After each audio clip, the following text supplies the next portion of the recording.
Cuma niat bantu mobil mogok. Ternyata pemuda ini menolong CEO cantik pemilik perusahaan besar. Hingga balasannya bikin pemuda itu bikin shock. Tapi sebelum lanjut, saya doakan yang sudah subscribe channel Kisah Populer. Semoga sehat selalu, panjang umur, rezekinya lancar, dan yang punya hutang segera lunas. Dan jangan lupa komen, dari mana kalian nonton video ini? Yuk kita mulai ceritanya. Pagi itu suasana desa begitu tenang. Angin sepel-sepel berhembus pelan melewati pepohonan yang berderet di sepanjang jalan tanah. Di beranda rumah sederhana berdinding kayu, duduk seorang pemuda bernama Arman. Tubuhnya tidak terlalu tinggi, kulitnya legam terbakar matahari, namun sorot matanya selalu tampak jujur dan penuh semangat. Ia sedang menikmati secangkir teh hangat sambil memandangi jalanan sepi di depan rumahnya. Arman bukanlah pemuda kaya atau berpendidikan tinggi.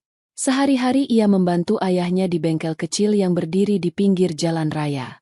Bengkel itu bukanlah bengkel besar dengan mesin modern, melainkan bengkel sederhana dengan peralatan seadanya. Namun, keterampilan tangannya sudah banyak diakui warga sekitar. Hampir setiap orang di desanya tahu, jika motor atau mobil mereka bermasalah, maka Armanlah yang bisa diandalkan. Pagi itu, belum sempat ia beranjak untuk membuka bengkel, seorang tetangga datang tergopoh-gopoh. Nafasnya terengah, keringat menetes di wajahnya. Men, ada mobil mogok di jalan besar dekat tikungan. Pemiliknya panik katanya. Kelihatan orang kota, mungkin sedang terburu-buru. Ucap tetangganya sambil menunjuk ke arah jalan raya. Arman spontan meletakkan cangkir tehnya. Mobil mogok? Jam segini? Wah, bisa bahaya kalau di jalan besar. Tanpa pikir panjang, ia segera masuk ke dalam rumah, mengambil kotak peralatan bengkel yang sudah menjadi teman setianya. Kotak itu berat berisi kunci-kunci, obeng, tang, serta perkakas lain yang biasa ia gunakan. Perjalanan menuju lokasi mogok tidaklah dekat. Arman harus menempuh hampir setengah jam dengan berjalan cepat sambil menenteng kotak peralatan. Ia tak peduli keringat mulai membasahi kaos lusuhnya. Dalam hati ia hanya berpikir, kasihan kalau benar-benar orang sedang terburu-buru, apalagi kalau ada urusan penting. Sepanjang jalan, ia teringat nasihat ayahnya. Men, kalau ada orang butuh bantuan, jangan tunda. Siapa tahu pertolongan kecil kita bisa jadi penyelamat besar buat mereka. Kata-kata itu membuat langkahnya semakin mantap. Akhirnya, dari kejauhan Arman melihat sebuah mobil mewah berwarna hitam terparkir miring di pinggir jalan. Kap mobilnya terbuka, mengepulkan sedikit asap tipis. Di sampingnya berdiri seorang wanita muda dengan pakaian rapi nan elegan. Dari gerak-geriknya tampak jelas ia sedang panik. Mondar-mandir sambil sesekali menatap jam di pergelangan tangannya. Arman berhenti sejenak, menarik napas panjang. Mobil semewah itu jarang sekali terlihat di daerahnya. Apalagi pemiliknya seorang wanita yang penampilannya jauh berbeda dengan kebanyakan warga desa. Ada rasa segan yang tiba-tiba muncul, tapi tekadnya untuk menolong lebih besar. Ia pun melangkah maju sambil menyapa dengan sopan. Permisi, Bu. Saya dengar mobilnya mogok. Boleh saya bantu cek mesinnya? Wanita itu menoleh cepat. Wajahnya lega bercampur cemas. Oh, tolong sekali kalau memang bisa. Saya benar-benar harus segera sampai ke kota. Ada rapat penting, dan mobil ini tiba-tiba mati. Suaranya bergetar, seolah waktu begitu menekannya. Arman tersenyum menenangkan. Tenang saja, Bu. Saya akan coba periksa.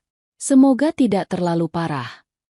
Ia kemudian membuka lebih lebar kap mobil, menaruh kotak peralatannya di tanah, lalu mulai bekerja dengan cekatan. Saat itulah, pertemuan tak terduga antara pemuda sederhana dari bengkel kecil dan seorang wanita yang ternyata adalah CEO perusahaan besar, dimulai. Pertemuan yang akan mengubah jalan hidup mereka berdua selamanya. Debu jalanan masih melekat di kaki Arman setelah ia menempuh perjalanan setengah jam menuju lokasi. Nafasnya sedikit tersengal, namun matanya langsung terfokus pada sebuah mobil hitam mengilap yang terparkir di pinggir jalan raya. Mobil itu jelas bukan sembarang kendaraan. Model terbaru, berkilau meski tertutup debu tipis, dengan emblem merek ternama di bagian depan. Sungguh pemandangan yang tidak biasa di tengah desa sederhana itu. Kap mobil sudah terbuka lebar, mengepulkan asap tipis. Dari samping mobil, berdiri seorang wanita muda yang berpenampilan berbeda dari orang-orang kebanyakan di desa itu. Rambut hitamnya terurai rapi, wajahnya cantik dengan riasan tipis namun tegas. Pakaian yang ia kenakan tampak elegan, blazer putih yang berpadu dengan celana panjang berwarna gelap. Sepatu hak tinggi yang menempel di kakinya tampak jelas bukan barang murah. Semua itu menunjukkan bahwa ia bukanlah wanita biasa. Namun semua pesona itu kini diselimuti raut panik. Ia mondar-mandir sambil menatap jam tangan mahal di pergelangannya. Sesekali ia mencoba menelpon seseorang, tetapi sinyal di daerah itu tidak bersahabat. Dari raut wajahnya terlihat jelas, ia sedang terburu-buru. Arman melangkah mendekat, masih dengan pakaian sederhana dan tangan yang membawa kotak peralatan. Perbedaan antara dirinya dan wanita itu seperti langit dan bumi. Tetapi ia menepis rasa minder yang sempat muncul di hatinya. "Permisi, Bu, mobilnya mogok ya?" tanya Arman sopan. Wanita itu menoleh cepat. Tatapannya sempat menunjukkan rasa waspada, seolah khawatir dengan kehadiran pria asing di tengah jalan. Namun begitu melihat Arman dengan wajah tulus dan kotak peralatan di tangannya, ia sedikit lega. "Iya, mobil ini tiba-tiba mati mendadak. Saya tidak tahu kenapa. Saya benar-benar butuh segera sampai ke kota. Ada rapat penting dengan mitra asing. Kalau terlambat, bisa jadi masalah besar." Nada suaranya penuh tekanan. Dari cara ia bicara, jelas wanita ini terbiasa memimpin dan memegang kendali. Namun kali ini, ia tampak rapuh menghadapi situasi yang tidak bisa ia atasi sendiri. Arman mengangguk. "Boleh saya periksa, Bu? Saya biasa membantu ayah saya di bengkel. Semoga bisa ditemukan penyebabnya." Wanita itu menatapnya sejenak, lalu menghela napas. "Baiklah, tolong. Saya sudah coba hubungi montir kota, tapi mereka bilang butuh waktu lama untuk kesini." Tanpa menunggu lebih lama, Arman menaruh kotak peralatannya di tanah, menggulung lengan kaos lusuhnya, lalu menunduk memeriksa bagian mesin. Tangannya lincah membuka beberapa baut, mengecek kabel, dan mengamati cairan yang menetes. Ia tampak seperti seorang ahli yang sudah terbiasa dengan berbagai kondisi kendaraan. Sementara itu, wanita tersebut memperhatikannya dari samping. Ada rasa heran dalam dirinya. Pemuda desa dengan pakaian sederhana itu tampak begitu percaya diri dan tenang. Tidak ada keraguan sedikit pun dalam gerakannya. Angin siang bertiup pelan, membawa aroma mesin bercampur debu jalanan. Di tengah suasana yang menegangkan itu, Arman tetap fokus. Ia tahu, di hadapannya bukan sekadar mobil mogok. Ada seseorang yang benar-benar membutuhkan pertolongan, dan entah mengapa hatinya merasa terpanggil untuk membantunya sampai berhasil. Wanita itu masih menatap jam tangannya. Kegelisahan semakin terasa. "Ya Tuhan, kalau rapat ini gagal, perusahaan bisa kehilangan kesempatan besar," gumamnya lirih, lebih kepada dirinya sendiri. Arman sempat mendengar gumaman itu. Ia tidak mengerti detailnya, namun cukup tahu bahwa rapat itu sangat penting. Dengan suara tenang ia berkata, "Tenang saja, Bu. Saya akan berusaha semaksimal mungkin. Semoga mobil ini bisa segera menyala kembali." Pada saat itu, Arman tidak pernah membayangkan bahwa pertemuannya dengan wanita yang ternyata adalah seorang CEO perusahaan besar, akan menjadi titik balik dari perjalanan hidupnya. Sebuah awal dari kisah yang kelak mengubah segalanya. Arman membuka kap mesin lebih lebar, membiarkan asap tipis keluar. Dengan mata tajam penuh ketelitian, ia memeriksa kabel-kabel, busi, hingga sistem kelistrikan. Tangannya yang sudah terbiasa dengan oli dan bau besi bergerak cekatan, seolah setiap baut dan kabel adalah bahasa yang ia pahami. Wanita muda itu memperhatikannya dari samping dengan wajah cemas. Ia masih menatap jam tangan mahalnya. Jarum detik terasa berlari lebih cepat dari biasanya.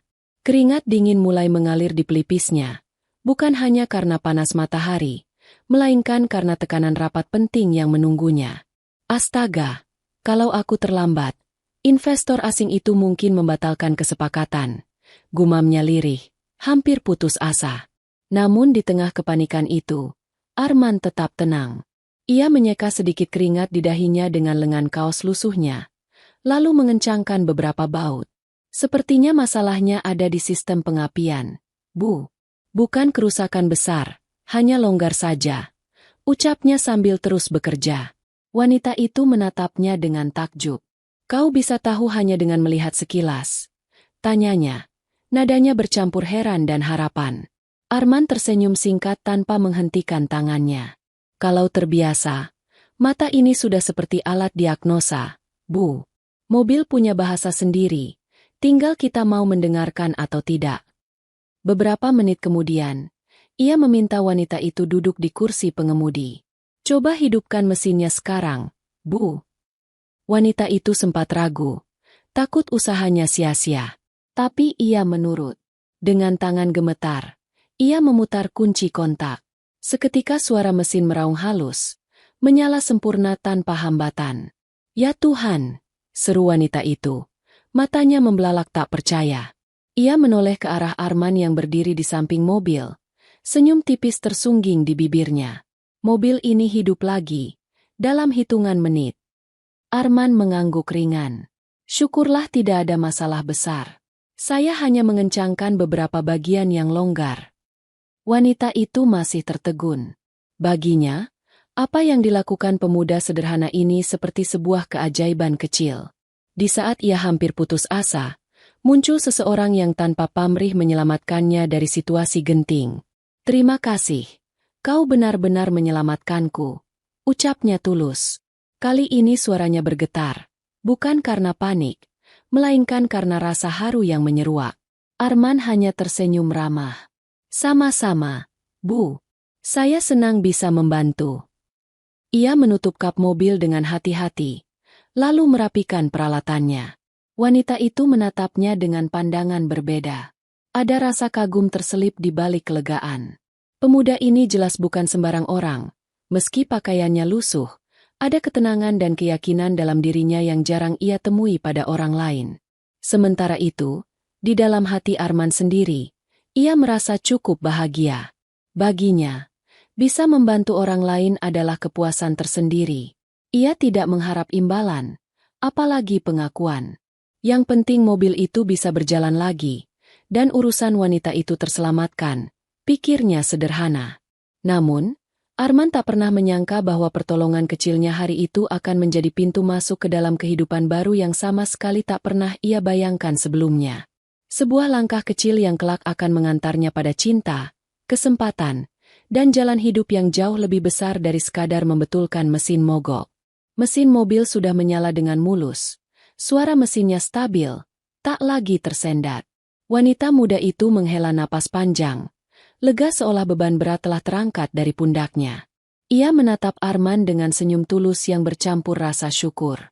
Kalau bukan karena kamu, entah apa jadinya aku hari ini, katanya sambil membuka tas kecil mewah yang disampirkan di lengannya. Dari dalam tas, ia mengeluarkan dompet kulit elegan, lalu menarik beberapa lembar uang ratusan ribu. Ini sebagai ucapan terima kasihku. Tolong terima, ya. Arman yang sedang merapikan kotak peralatan langsung menoleh. Matanya memandang uang itu, lalu perlahan menggeleng.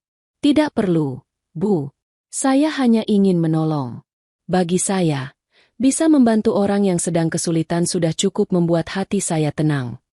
Wanita itu tertegun. Ia terbiasa dengan orang-orang yang selalu meminta imbalan, bahkan untuk hal kecil sekalipun. Namun kali ini, di hadapannya berdiri seorang pemuda sederhana yang dengan tegas menolak uang yang ia tawarkan. Ada sesuatu yang berbeda dari pria ini. Tidak, ini bukan soal uang. Aku hanya merasa sangat berhutang budi padamu.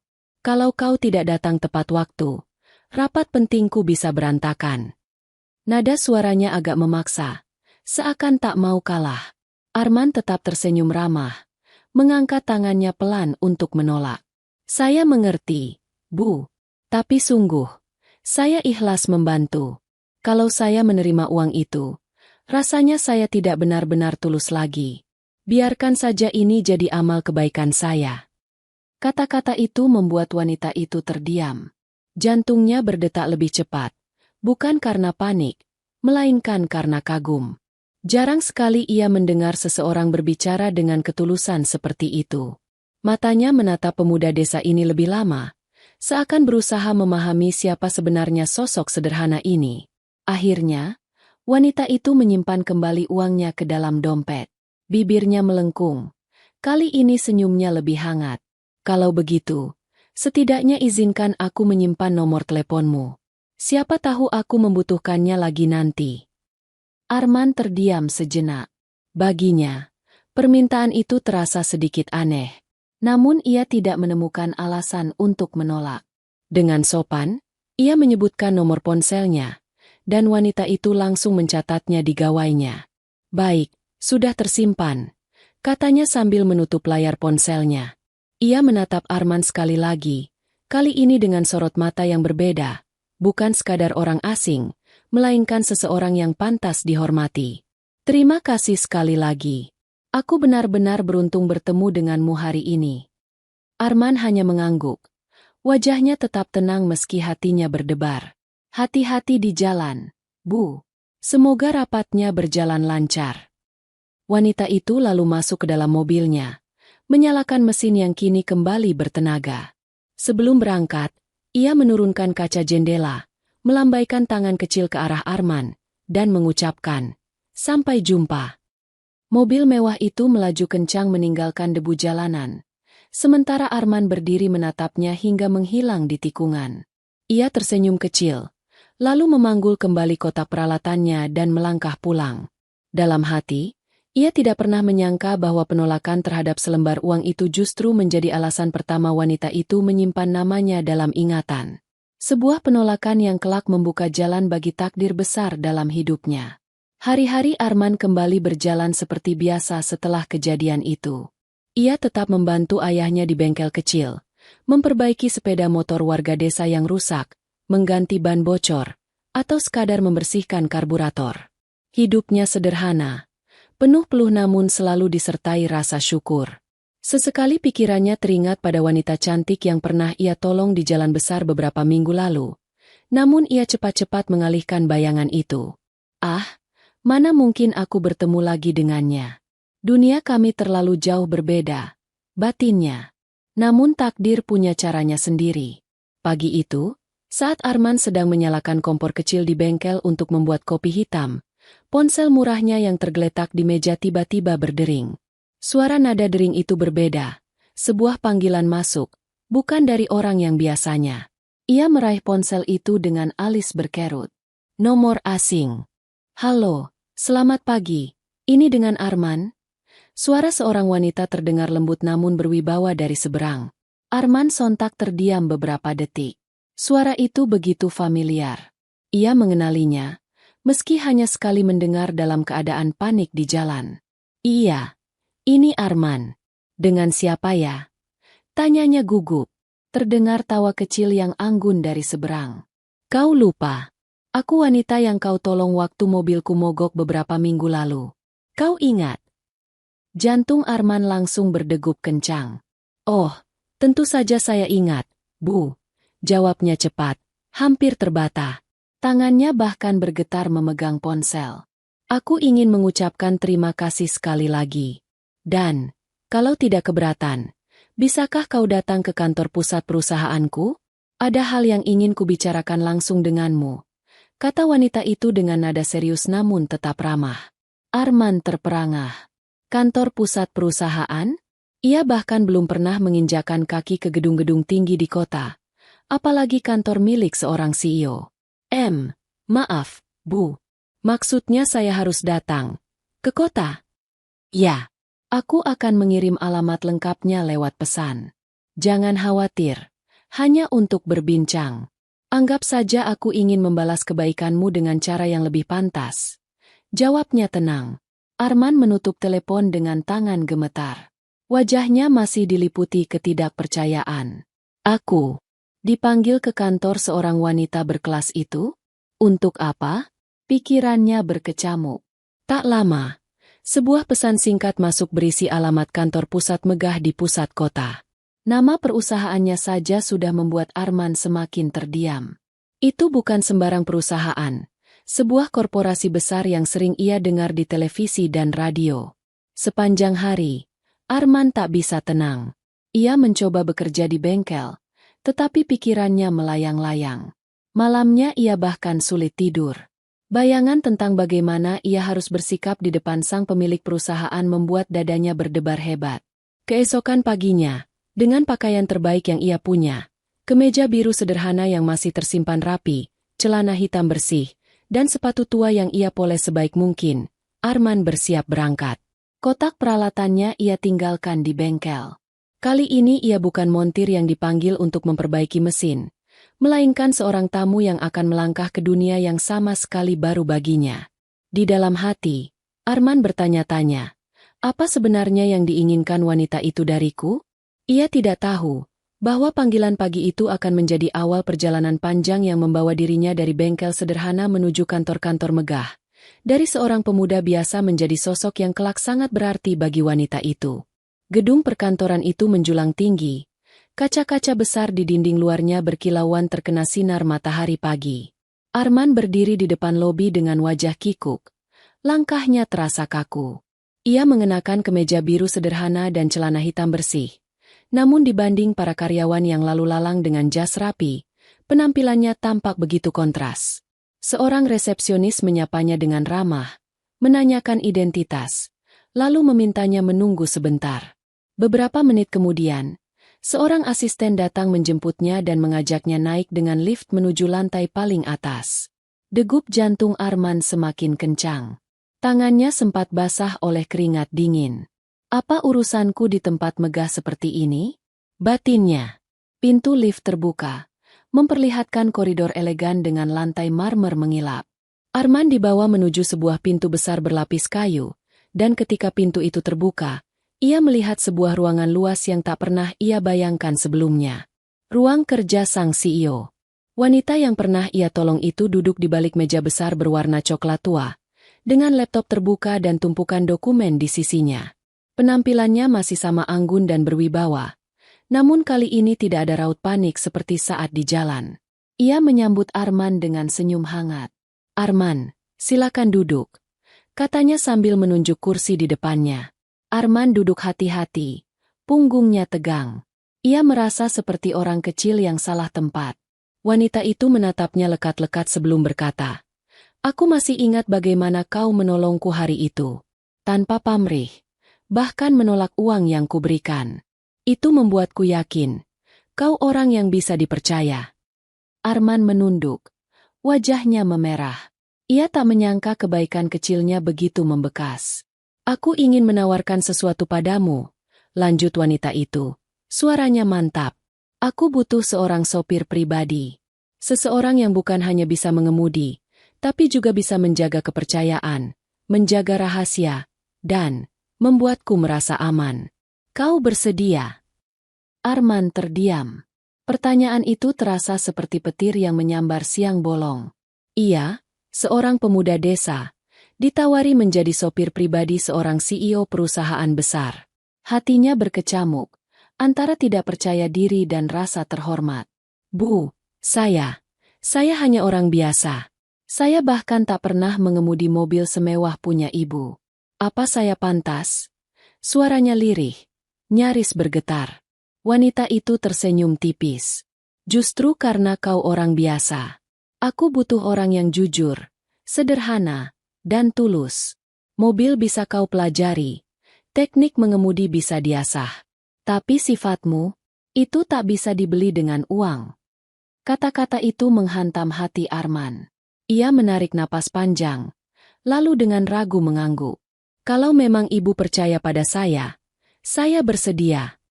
Senyum wanita itu semakin lebar. "Mulai hari ini, kau adalah sopir pribadiku." Arman masih tak percaya dengan apa yang baru ia ucapkan. Namun saat keluar dari ruangan itu, hatinya berdebar dengan cara berbeda. Antara takut, canggung, namun juga bahagia. Ia sadar, hidupnya baru saja memasuki babak baru. Sejak hari itu, Arman resmi menjadi sopir pribadi seorang wanita pemimpin perusahaan besar. Ia tak tahu apa yang menantinya ke depan, Tapi ia bertekad menjalani dengan sepenuh hati. Hari-hari Arman sebagai sopir pribadi terasa begitu berbeda dari kehidupannya di bengkel. Setiap pagi ia mengenakan kemeja bersih, celana bahan sederhana, dan sepatu yang kini selalu ia poles agar tampak rapi. Mobil mewah hitam yang dulu hanya berani ia pandang dari kejauhan, kini menjadi kendaraannya sehari-hari. Meski awalnya canggung, Arman belajar cepat. Dengan ketelitian dan kehati-hatiannya, ia bisa mengemudi dengan tenang dan penuh kontrol. Selama 3 bulan, ia membuktikan dedikasi yang jarang ditemukan. Arman selalu datang lebih awal, memastikan mobil dalam keadaan prima sebelum digunakan. Ia rajin mengecek oli, tekanan ban, hingga kebersihan interior. Tak sekalipun bosnya mendapati mobil berdebu atau bau. Namun yang membuat sang CEO benar-benar terkesan bukan hanya keterampilan mengemudinya, melainkan sikapnya. Arman tak pernah berbicara berlebihan, tidak mencampuri urusan yang bukan miliknya, dan selalu menjaga jarak dengan penuh hormat. Tapi di saat yang sama, ia selalu siap jika dibutuhkan, membawakan payung saat hujan, membukakan pintu mobil, atau sekadar menenangkan dengan kata singkat, "Tenang, Bu. Kita pasti sampai tepat waktu." Perlahan-lahan, kehadiran Arman menjadi sesuatu yang menenangkan bagi sang CEO. Wanita yang biasanya tegas, penuh kontrol, dan jarang percaya pada orang lain itu, justru merasa aman saat berada di dekatnya. Di dalam mobil, ia bisa melepas sedikit beban dengan diam, bahkan sesekali bercerita ringan. Suatu malam, setelah menghadiri rapat panjang, sang CEO duduk lelah di kursi belakang. Matanya terpejam, kepalanya bersandar, dan ia berucap lirih. "Entah kenapa, kalau kau yang mengemudi, aku merasa lebih tenang. Padahal biasanya aku selalu cemas kalau di jalan." Arman hanya tersenyum kecil lewat kaca spion, tidak berani menanggapi berlebihan. Namun hatinya hangat mendengar pengakuan itu. Tak jarang pula, ia menjadi perisai tanpa diminta. Pernah suatu kali, paparazi berusaha mendekat ketika bosnya keluar dari sebuah acara besar. Arman dengan sigap menahan kerumunan, membuka jalan, dan memastikan bosnya masuk ke mobil dengan aman. Kejadian itu membuat wanita itu semakin yakin bahwa pilihannya tidak salah. Bagi Arman, 3 bulan ini adalah masa pembelajaran sekaligus pembuktian. Ia mungkin hanya seorang pemuda sederhana, namun ia sadar tanggung jawab yang kini ia emban bukan main-main. Dan yang lebih mengejutkan, ia mulai menyadari bahwa hubungannya dengan bosnya perlahan berubah. Bukan sekadar antara atasan dan sopir, melainkan ada rasa saling percaya yang tumbuh di antara mereka. Di balik semua kesibukan, rasa aman yang dirasakan sang CEO mulai menjelma menjadi sesuatu yang lebih hangat. Ia tak lagi hanya melihat Arman sebagai sopir, tapi juga sebagai sosok yang keberadaannya memberi ketenangan, sesuatu yang tak pernah ia temukan sebelumnya di dunia bisnis yang keras dan penuh tipu daya. Arman, tanpa sadar, telah menjadi tempat bernaung hati yang lelah. Hari-hari bersama Arman membuat sang CEO merasakan sesuatu yang tak pernah ia bayangkan sebelumnya. Wanita itu, yang selama ini dikenal tegas, berwibawa, dan sulit ditembus oleh siapapun, justru mulai membuka sisi lain dirinya di hadapan seorang sopir sederhana. Awalnya, percakapan mereka hanya seputar hal-hal ringan, jadwal perjalanan, kondisi lalu lintas, atau sekadar obrolan tentang cuaca. Namun perlahan, dinding yang selama ini membatasi dirinya dengan orang lain mulai runtuh. Di dalam mobil, dalam perjalanan pulang dari kantor yang melelahkan, ia mulai bercerita tentang hidupnya. Tentang betapa beratnya menjadi pemimpin perusahaan besar, tentang tekanan dari para investor, bahkan tentang kesepiannya di balik segala kesuksesan. "Kadang aku iri pada orang-orang biasa," katanya lirih suatu malam, menatap lampu jalan yang berkelebatan. "Mereka bisa makan malam bersama keluarga, bercanda tanpa beban. Sedangkan aku, pulang hanya disambut sunyi." Arman yang sedang mengemudi menoleh sekilas lewat kaca spion.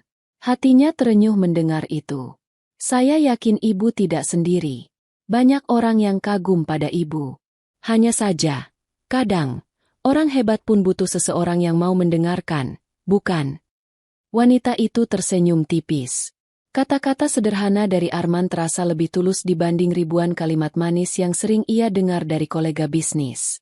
Sejak saat itu, ia semakin sering menjadikan Arman tempat curhat. Tentang keluarganya yang jarang ia temui, tentang persaingan kotor di dunia bisnis, bahkan tentang rasa takutnya kehilangan kepercayaan diri. Arman selalu mendengarkan dengan sabar, tidak pernah memotong, tidak pernah menghakimi. Ia hanya memberi tanggapan seperlunya. Sederhana namun menenangkan. Di mata sang CEO, Arman bukan lagi sekadar sopir. Ia mulai melihatnya sebagai teman, bahkan lebih dari itu. Seseorang yang bisa membuatnya merasa manusiawi kembali. Di dalam mobil, ia bukanlah seorang pemimpin perusahaan besar yang harus selalu sempurna, melainkan seorang wanita yang juga bisa rapuh. Arman pun merasakan hal yang sama. Semakin lama, ia bukan hanya menjalankan tugas sebagai sopir, melainkan juga sebagai sahabat yang setia mendengarkan. Ada kalanya ia ikut tertawa kecil ketika bosnya bercerita tentang masa kecilnya. Ada pula kalanya ia terdiam serius saat mendengar kisah sedih yang jarang keluar dari bibir seorang wanita kuat itu. Hari demi hari, jarak di antara mereka semakin menipis. Wanita itu mulai terbiasa memanggil namanya tanpa embel-embel, dan Arman tak lagi segugup dulu saat berhadapan dengannya. Keakraban itu tumbuh tanpa mereka sadari, seperti benih kecil yang mulai bersemi di tanah yang subur. Di balik semua itu, ada sesuatu yang perlahan tumbuh di hati sang CEO. Sebuah rasa nyaman yang tak pernah ia temukan sebelumnya, bahkan pada orang-orang terpandang yang selalu mengelilinginya. Nyaman karena tahu ada seseorang yang tulus, yang tidak peduli siapa dirinya, melainkan benar-benar peduli padanya sebagai seorang manusia biasa. Dan di saat itulah, tanpa disadari, benih cinta mulai menyelinap masuk, meski keduanya belum berani mengakuinya. Malam itu hujan turun deras di kota. Rintik air menempel di kaca mobil, menimbulkan suara gemericik yang menenangkan. Di kursi belakang, sang CEO duduk bersandar dengan mata menerawang keluar jendela. Tubuhnya tampak lelah setelah seharian menghadiri rapat panjang, namun pikirannya justru sibuk memikirkan hal lain. Seseorang yang kini duduk di kursi pengemudi. Arman mengendarai mobil dengan tenang, tangannya mantap di setir, matanya fokus pada jalanan yang licin. Sesekali ia melirik kaca spion, memastikan bosnya baik-baik saja. Ketika melihat sang wanita menarik napas panjang dengan wajah letih, Arman spontan berkata, "Kalau ibu capek, silakan istirahat dulu. Saya pastikan sampai rumah dengan aman." Kata-kata sederhana itu membuat sang CEO menoleh sejenak. Ada ketulusan di suara Arman yang tak bisa ia abaikan. Kenapa pria ini selalu tahu kapan aku butuh ditenangkan? Batinnya. Jantungnya berdetak sedikit lebih cepat. Sesuatu yang jarang ia rasakan di dekat orang lain.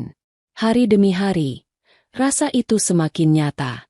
Tatapan Arman yang selalu tulus, sikapnya yang rendah hati meski kini bekerja di lingkungan penuh kemewahan, hingga perhatian kecilnya, membawakan air mineral ketika ia kelelahan, atau memastikan kursi mobil tetap nyaman, semua itu membuat hatinya bergetar. Ia mulai menyadari bahwa dirinya tak lagi hanya merasa aman bersama Arman, tetapi juga merasa disayangi.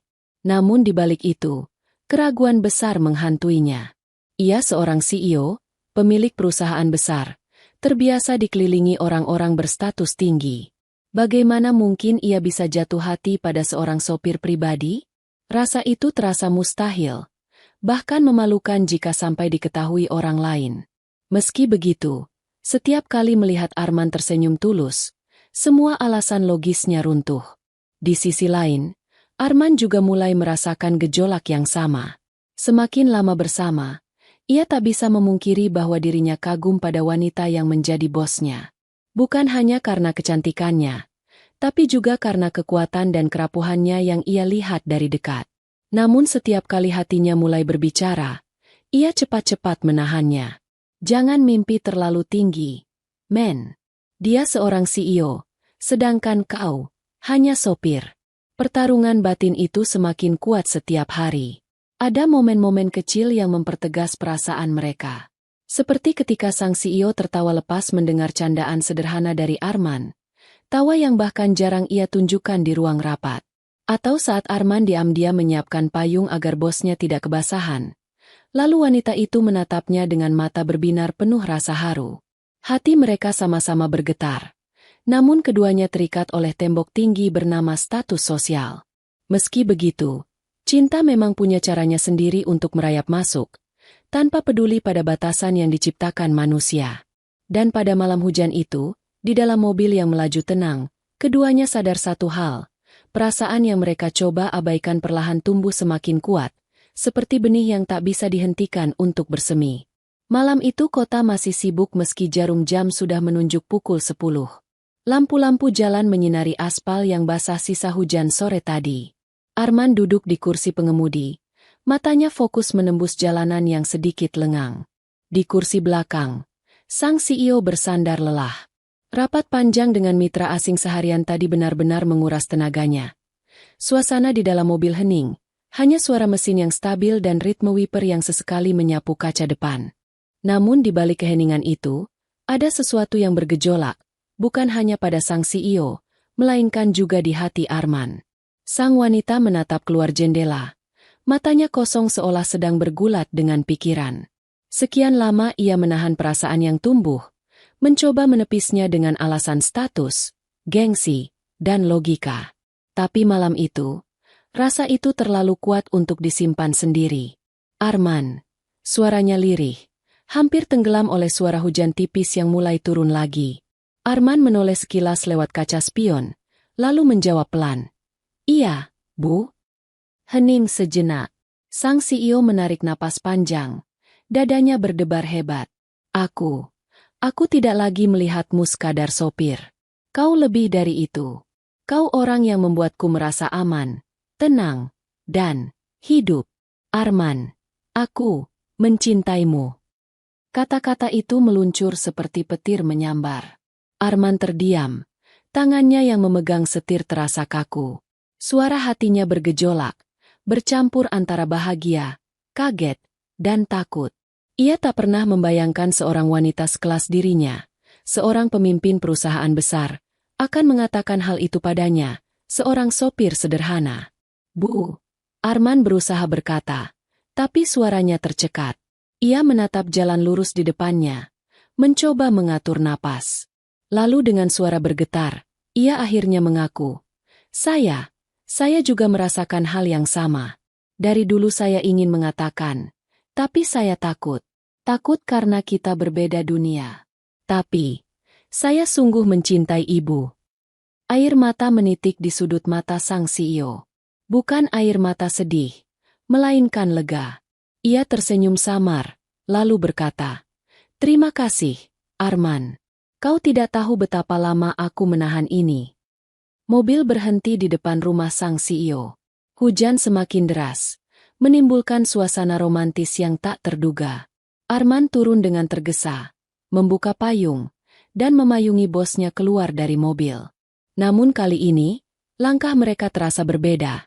Bukan lagi atasan dan sopir, melainkan dua hati yang baru saja saling terbuka. Sesampainya di teras, sang CEO menoleh, menatap mata Arman dengan tatapan dalam. Mulai malam ini, jangan panggil aku ibu lagi. Panggil namaku saja, agar aku tahu, kau bukan hanya sopirku, tapi seseorang yang menempati hatiku. Arman tertegun, dadanya hangat. Ia tersenyum kecil, lalu berbisik. Baiklah, Nadia. Malam itu menjadi titik balik. Hujan deras, cahaya lampu, dan dua hati yang akhirnya jujur pada perasaan masing-masing. Semua berpadu menjadi saksi lahirnya sebuah cinta yang melampaui batas status dan perbedaan dunia. Beberapa bulan setelah malam penuh pengakuan itu, hubungan Arman dan Nadia semakin erat. Awalnya, mereka berusaha menyimpannya rapat-rapat. Namun seiring berjalannya waktu, kedekatan mereka tidak lagi bisa disembunyikan. Karyawan perusahaan mulai memperhatikan betapa Nadia terlihat lebih bahagia setiap kali bersama Arman, dan Arman pun semakin berwibawa meski statusnya masih sebagai sopir. Kabar rencana pernikahan mereka akhirnya menyebar. Media, investor, hingga karyawan perusahaan ramai membicarakannya. Seorang CEO menikah dengan sopirnya sendiri. Sebagian orang bertanya-tanya dengan nada heran. Ada yang mencibir, ada pula yang tak percaya. Namun Nadia tak peduli. Baginya, keputusan itu adalah pilihan hati, bukan penilaian orang. Hari itu pun tiba. Sebuah gedung megah dihias indah, namun suasana tetap hangat dan penuh keakraban. Nadia tampil anggun dengan gaun putih sederhana namun berkelas, sementara Arman berdiri gagah dengan setelan jas hitam yang membuatnya tampak berbeda dari biasanya. Meski bukan dari keluarga kaya, aura ketulusan dan wibawa yang terpancar darinya membuat semua mata tertuju padanya. Para tamu undangan berdesis kagum ketika melihat keduanya berdiri di pelaminan. Sebagian masih sulit menerima kenyataan, tapi tak bisa memungkiri betapa serasi mereka tampak bersama. Senyum Nadia tak pernah lepas sepanjang hari, berbeda dari citra CEO yang biasanya serius dan dingin. Hari itu, ia hanyalah seorang wanita yang sedang jatuh cinta, penuh kebahagiaan. Saat tiba pada prosesi ijab kabul, ruangan mendadak hening. Suara Arman terdengar tegas, meski sedikit bergetar karena haru. "Saya terima nikahnya Nadia binti," ucapnya lantang, dan seketika seluruh hadirin bersorak haru setelah saksi menyatakan sah. Air mata menetes di pipi Nadia, tak kuasa menahan emosi. Setelah prosesi selesai, banyak orang mendekat, menyalami mereka dengan wajah beragam. Ada yang kagum, ada pula yang masih tak percaya. Namun di balik semua itu, satu hal jelas, cinta sejati mereka lebih kuat daripada cibiran dunia. "Arman," bisik Nadia di telinganya saat mereka berdiri di pelaminan. "Aku bahagia karena memilihmu. Bukan sebagai sopirku, tapi sebagai belahan jiwa." Arman menggenggam tangannya erat, menatapnya penuh cinta. "Dan aku bersyukur karena Tuhan menghadirkanmu dalam hidupku. Siapa sangka, dari jalanan sepi waktu itu, aku bertemu dengan wanita yang kini menjadi istriku." Hari itu menjadi saksi sebuah cinta yang menembus batas status sosial. Pernikahan yang semula dianggap mustahil oleh banyak orang, justru menjadi kisah nyata yang menggetarkan hati. Bahwa pada akhirnya, cinta sejati tak pernah memandang pangkat, harta, atau jabatan, melainkan ketulusan hati yang saling menemukan. Tahun-tahun berganti, dan kehidupan Arman serta Nadia berubah menjadi sesuatu yang tak pernah dibayangkan sebelumnya. Dari awal pertemuan yang begitu sederhana di jalanan desa, kini mereka berdiri sebagai pasangan suami istri yang penuh cinta. Kehidupan rumah tangga mereka bukan hanya sekadar menyatukan dua hati, tapi juga menyatukan dua dunia yang berbeda, kesederhanaan dan kemegahan. Di rumah megah yang mereka tempati, suasana selalu terasa hangat. Nadia, meski seorang CEO perusahaan besar, selalu berusaha menjadi istri yang penuh kasih. Ia sering memasak makanan kesukaan Arman sendiri, sekadar membuktikan bahwa ia tidak hanya bisa memimpin rapat besar, tapi juga bisa melayani keluarganya dengan cinta. Sementara Arman, meski kini hidup berkecukupan, tidak pernah melupakan siapa dirinya. Ia tetap rendah hati, selalu bersikap sopan pada tetangga, bahkan sesekali masih membantu memperbaiki kendaraan warga sekitar. Kebahagiaan mereka semakin lengkap dengan kehadiran seorang bayi mungil yang lahir di tahun kedua pernikahan mereka. Anak laki-laki itu diberi nama Raka, sosok kecil yang menjadi cahaya dalam keluarga mereka. Tangis pertamanya di ruang bersalin mengubah segalanya. Dari pasangan yang saling melengkapi menjadi keluarga yang utuh. Hari-hari Arman kini dipenuhi tawa anak kecil yang belajar merangkak, kemudian berjalan, dan akhirnya berlari kecil di halaman rumah. Ia sering duduk di lantai, menggendong Raka, memperlihatkan mainan sederhana, atau sekadar